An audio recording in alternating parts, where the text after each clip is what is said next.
Hi everybody, my name is Marin, and here on lesson 3 we're going to be talking about nutrition labels, how to read them, what to look out for, and what to be aware of.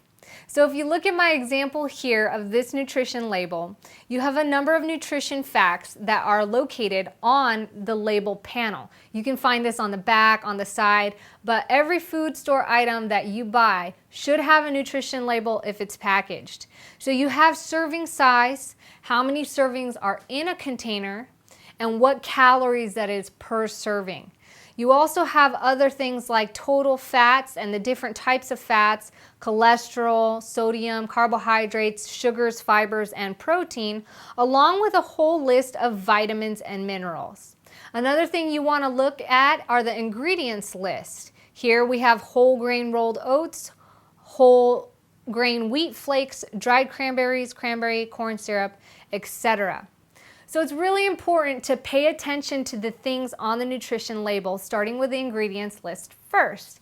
You want to make sure that you understand the ingredients that are in your foods. If it looks too much like a science experiment, it probably is a lot of chemicals and toxic things that you don't want in your body. So you really want to make sure that you can understand them and do some further research and continue to educate yourself on what certain ingredients are. Next, you also want to pay attention to percentages. There's a lot of these percentages that account for daily percentage value, and this is typically based on a 2,000 calorie diet, which is the average metabolism for an individual. But because it's average doesn't mean that's what's right for you. It's important for you to find out, based on your age, weight, and metabolism, how many calories you need to eat on a daily basis. Typically, you can do this by consulting with a fitness instructor or somebody like your doctor who can measure your caloric intake versus your metabolism. When you find out how many calories you need on a daily basis, it's also important to figure out what your goals are. So if you're looking to gain weight, or if you're muscle building, or you're an athlete, you also want to make sure that you get higher percentages or a higher caloric intake on a daily basis. But if you're pretty sedentary and you're maintaining your weight, then you want to stay roughly about where your metabolic rate is, or calories per day.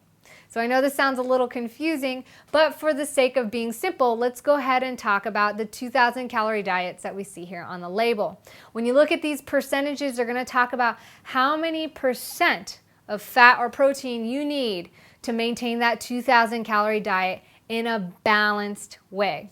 So you can actually get too much or too little of something. You really want to make sure that you get 100% of your vitamins and minerals. If you're getting 100%, you're less likely to get sick.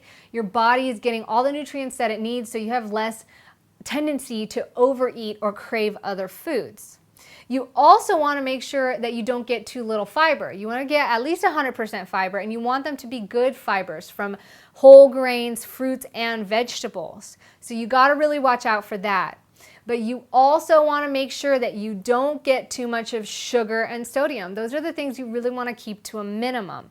That and saturated fats. So with sodium, when you overtake it, this can strip your body internally from all the necessities that it needs, including your gut flora. And it also keeps you from being able to taste your food so well. So you start craving things that have higher sugar, more salt, more seasoning, more chemicals, really. So you want to stay away from the sodium. You also want to make sure that the fats you get are healthy fats. So you don't want to get too much saturated fat. This is different than, say, saturated fat in like a coconut, which is a whole fat. It comes from a real raw fruit. It's good for your body. The saturated fats we want to stay away from are the ones that have been fried, cooked, baked, or revamped in some sort of way that the chemical structure is too big and gets clogged in our pores. That's what causes cholesterol, heart attacks, and strokes. So you really want to maintain those things at a lower rate. And of course, sugar, especially if it's confectionery sweets, aside from fruit sugar, you really got to watch that sugar intake, and all sugars are not created alike. So if you're getting it in a box or cereal like this one, or in a packaged food, those are sugars that you want to maintain down to a minimum. So these are super important things to keep in mind when you're looking at losing and gaining weight. When these things are out of balance and you have too much sugar and sodium, too little vitamins and minerals, too little protein, then you're going to have a hard time losing and gaining weight. So make sure that you're getting 100% of your vitamins and minerals. If you're not getting them in your food, then supplement. Feel free to supplement. I like things that are derived from whole vegetables and minerals instead of chemical type vitamins and minerals. So there is a difference. Make sure that it's derived from fruits and vegetables. And you also want to make sure that you get good healthy fat like your omegas 3, 6, 9s, and 12s. You get a lot of that from fish, seeds, and nuts. So it's really important also to understand caloric intake. Like I said, find out what you need to maintain your body weight or to reach your goal, whether you're an athlete, you're muscle building, or you're trying to lose weight. Consult with your doctor, your physician, a fitness trainer, or somebody that specializes in measuring body fat and metabolism. With calories, you also want to take a look at the label and make sure that you understand how many servings are in a box. Like our example previous, you could see that there were 6 servings in the container. So if you look at the calories, it says that there's 240 calories in this serving per container, meaning that if you eat this whole container, it's 240 calories multiplied by 6. So it's really important to read the nutrition labels and understand what is intended for one serving size. And also understand that most nutrition labels consider the serving size for somebody who has a 2,000 calorie diet.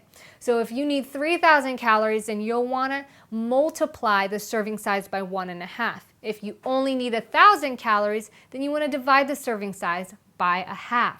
So on this label here, it says that one serving size is 1 cup for a 2,000 calorie diet. If you have a 1,000 calorie diet, then you should only eat 1/2 cup per serving.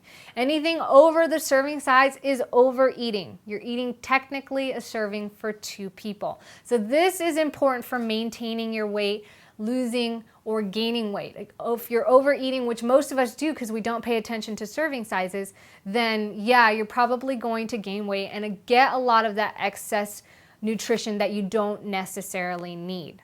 So to recap, make sure you read the label and understand the ingredients. If you don't understand the ingredients, then probably don't touch it or do a little more research to make sure that what you're getting is not toxic or harmful for the body. You also want to pay attention to the percentages of what you're eating. Understand that saturated fats, sodiums, sugars are the ones that you really want to keep to a minimum, and all your vitamins, minerals, proteins, and fibers are the things that you want to make sure you get enough of.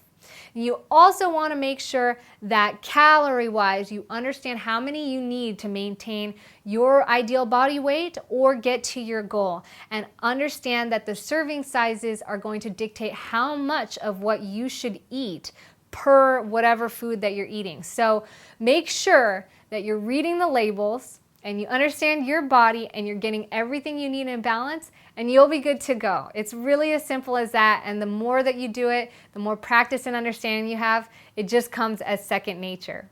So my name's Marin. Thank you so much for joining me here on Lesson 3. I hope you learned a little bit of something about nutrition labels and what to read and what to expect. We'll see you guys next time.